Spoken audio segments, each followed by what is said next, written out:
Our new anime begins with a man who was a knight in his previous life, but reincarnates as the strongest cat and gets pet by an elf girl in another world. He decides to protect her at any cost and live his harem life. The story begins with a man who was killed by a demon and then reincarnates in another world. Then he sees his skills and realizes he can absorb anyone's skills after eating them. He thinks he reincarnates as a behemoth. After that, we see a start her day and goes to a dungeon. After that, when he sees his face, he realizes he is reincarnated as a cat with extraordinary skills. Then he sees a demon lord Rimuru. From that time I got reincarnated as a slime and decides to eat him and absorb his skills. After eating him, he gets infinite storage and decides to kill more creatures.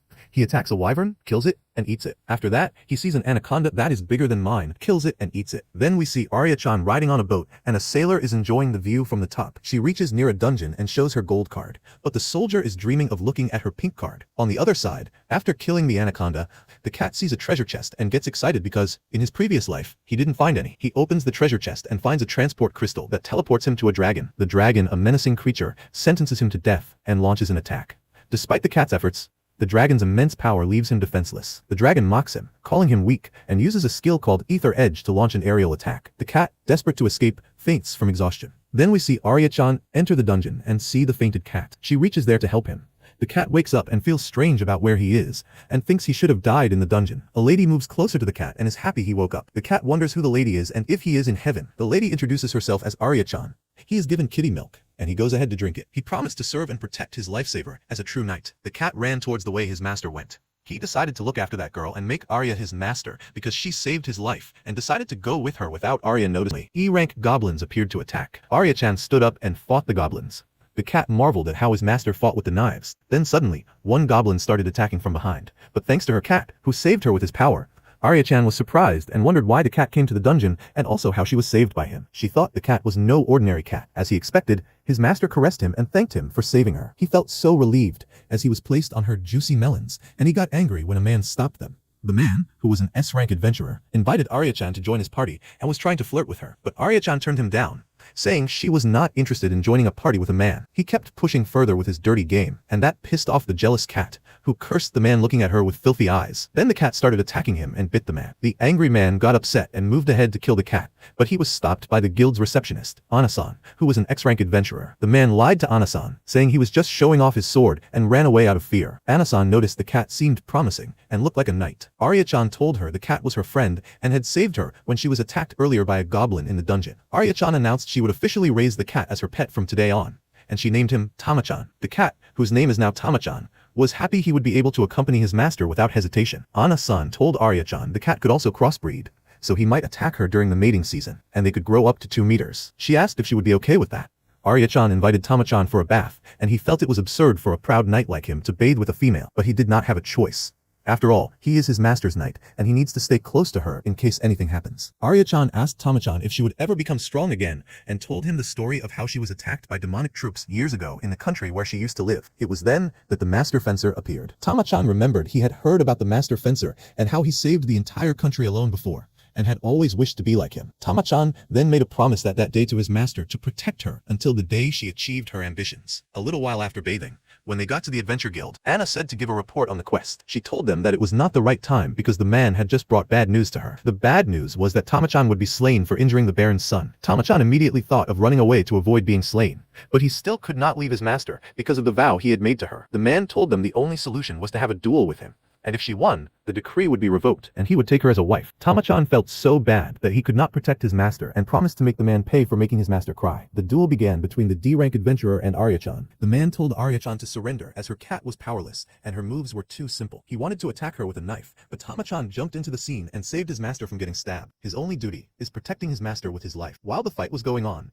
Tama-chan got hurt, and the man told Arya-chan that it would have been avoided if only she had accepted to be his wife. Tama-chan told his master not to surrender, as he would do everything to save her. He would have to use a non-magical skill, but he would be found out if he did that. All of a sudden, Tama-chan used one of his skills, Iron Shield, and the man suddenly went flying and landed on the floor. Arya-chan was confused if it was Tama-chan that did that, and in the end, she was able to defeat the man. Arya-chan was declared the winner, and she thanked Tama-chan for saving her. On the other hand, she scolded him and warned him not to do something dangerous like that next time. Ana-san told Arya-chan that the skill Tama-chan used at the end was so strong that he thought he was a monster, but he thought he had come across an elemental cat with racial skills that understand human language and emotion. After that, they went to their home and slept together. The cat was happy because now he had a chance to touch her juicy melons, and that's where episode 1 ends. Let me know if you need further adjustments.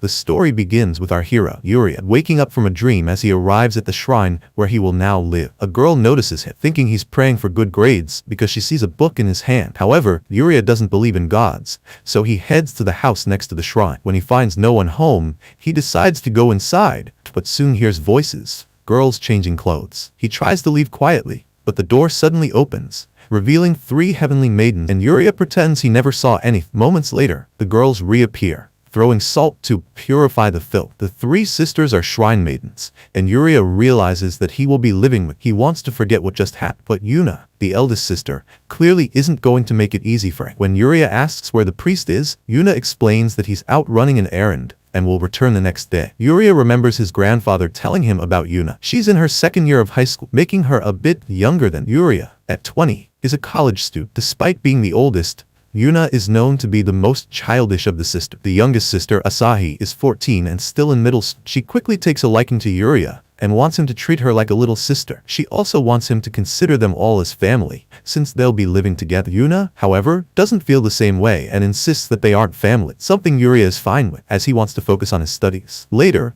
Yuna shows Yuria his room, which she had cleaned herself. While searching for something in a pile of items, the stack falls, and Yuria tries to save her. The other 2 sisters rush in upon hearing the noise, only to see Yuria crushed under a mess of racks. While Yuria doesn't particularly enjoy the experience, Asahi uses this as an excuse to get closer to him. She starts going through his belongings, jokingly trying to find anything incriminating. Yuria ends up accidentally falling on her just as Yuna walks in, making the situation look very compromising once again. Afterward, needing some fresh air, Yuria goes out. He notices a light on in another room and finds Yuna asleep on the floor, having fallen asleep while working on talisman. Yuria tries to cover her with a blanket, but she wakes up. Yet again, the other 2 sisters appear, misinterpreting the situation. After everything is cleared up, Yuna asks why she is working on talismans when they don't get paid, but Yuna explains that it's part of their duty as shrine maidens to connect people to the anime begins in the royal capital of Paluma, a world where demi-humans are slaves and the treatment of demi-humans is harsh.